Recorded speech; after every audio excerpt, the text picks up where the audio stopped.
चलिए कुछ और क्वेश्चन गैल्वेनोमीटर पर जैसे बोले हैं कि एग्ज़ाम क्वेश्चन को लेकर के आएंगे जो एग्ज़ाम में आपको पढ़ के जाना है।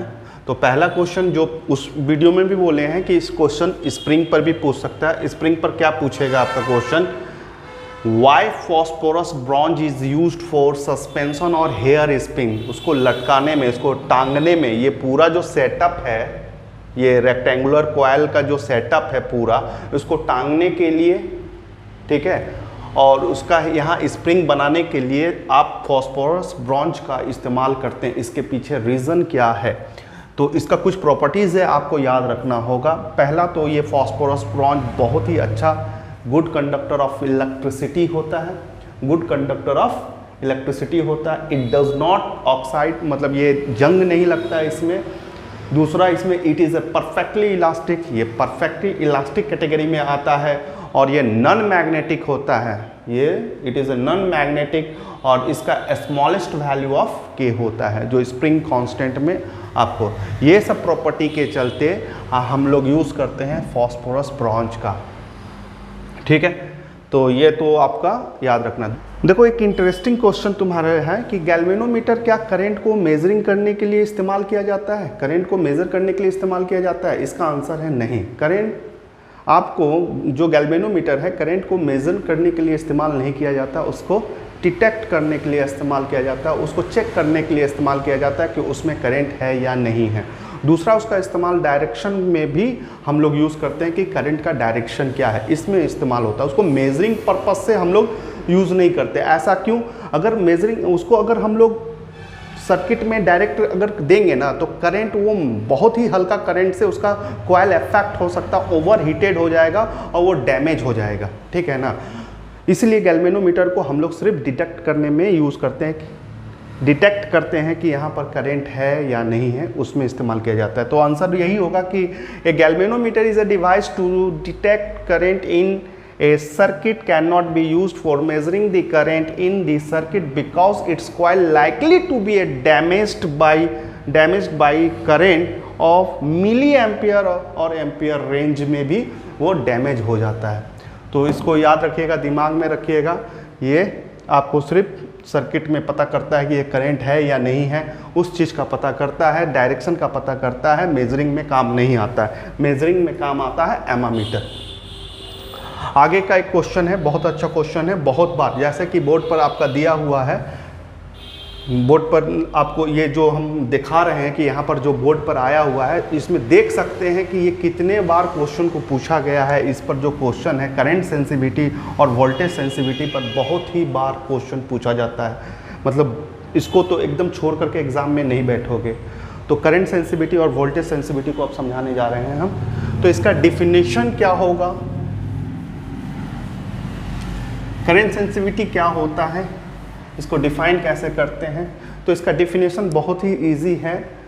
करंट सेंसिटिविटी किसे बोला जाता है, IS से डिनोट करेंगे, फाई डिवाइडेड बाय I, इसे बोलते हैं करंट सेंसिटिविटी, और इसे बोलते हैं voltage sensitivity, phi divided by V, ठीक है। तो इसी से डिफिनेशन बना लोगे, ठीक है।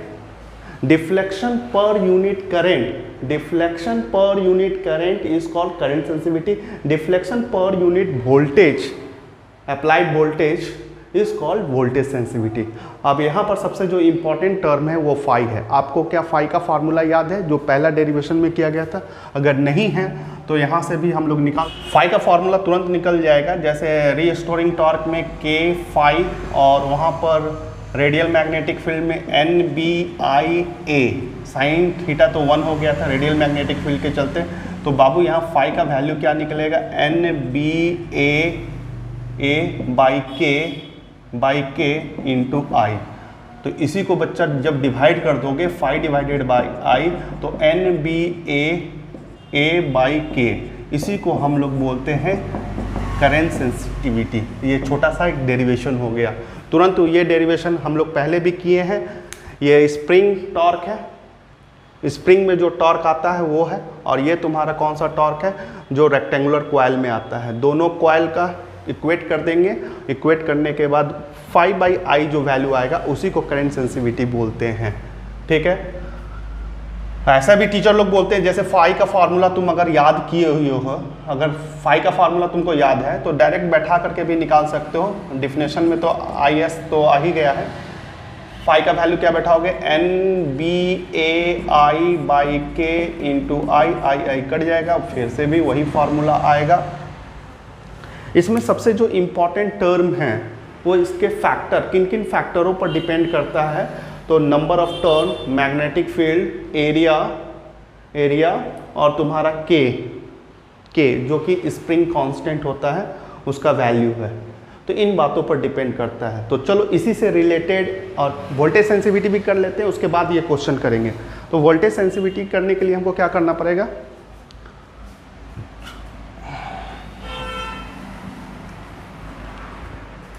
उसका भी फॉर्मूला हम लोग जानते हैं कि Vs equal to phi by भी होता है। फाई का फॉर्मूला तुमको अगर याद है या याद करना होगा तुमको, N B A I by के ये हुआ इंटू वी हो जाएगा। V इक्वल टू क्या होता है तुम्हारा, आर आई होता है। Vs equal to N B A I K R into I cut जाएगा, और यहाँ पर एन बी ए के आर, ये आंसर आ गया।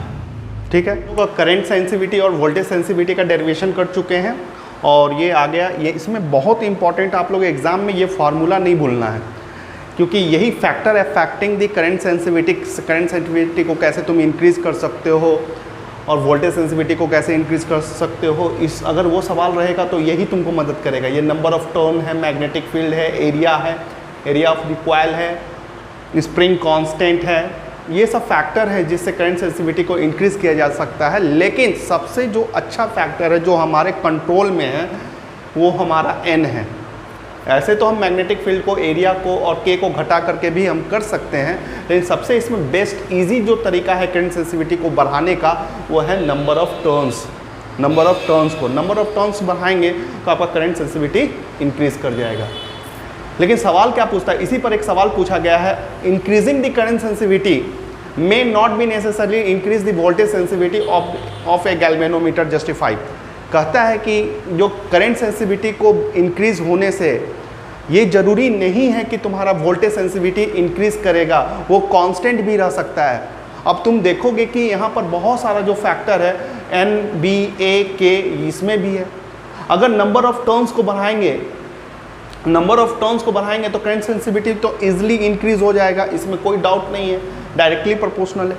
ठीक ऐसा ही अगर वोल्टेज सेंसिटिविटी को भी अगर हम नंबर ऑफ टर्न्स को बढ़ाते हैं तो वोल्टेज सेंसिटिविटी इंक्रीज हो जाना चाहिए, कोई दिक्कत नहीं था। हाँ, दिक्कत है यहाँ, वोल्टेज सेंसिटिविटी में एक दिक्कत है, वो दिक्कत को पहचानो। वो क्या है, तुम्हारा रेजिस्टेंस। वो क्या है तुम्हारा resistance is directly proportional to length. ये हम लोग जानते हैं कि रेजिस्टेंस क्या होता है, resistance is directly proportional to length. आपने नंबर ऑफ टर्न्स जो इंक्रीज किया है, कॉइल का नंबर ऑफ टर्न्स बढ़ाया है, उससे नंबर ऑफ लेंथ भी तो बढ़ गया है कॉइल का, जिससे करंट सेंसिटिविटी पर तो कोई असर नहीं पड़ा, क्योंकि इसके फार्मूला में आर नहीं है, रेजिस्टेंस नहीं है। लेकिन वोल्टेज में तो ये अफेक्ट करेगा, क्योंकि वोल्टेज इसके इन्वर्सली प्रोपोर्शनल है। तो वोल्टेज सेंसिटिविटी में अगर देखा जाएगा तो एन क्या कर रहा है, वोल्टेज सेंसिटिविटी को बढ़ाने का कोशिश कर रहा है।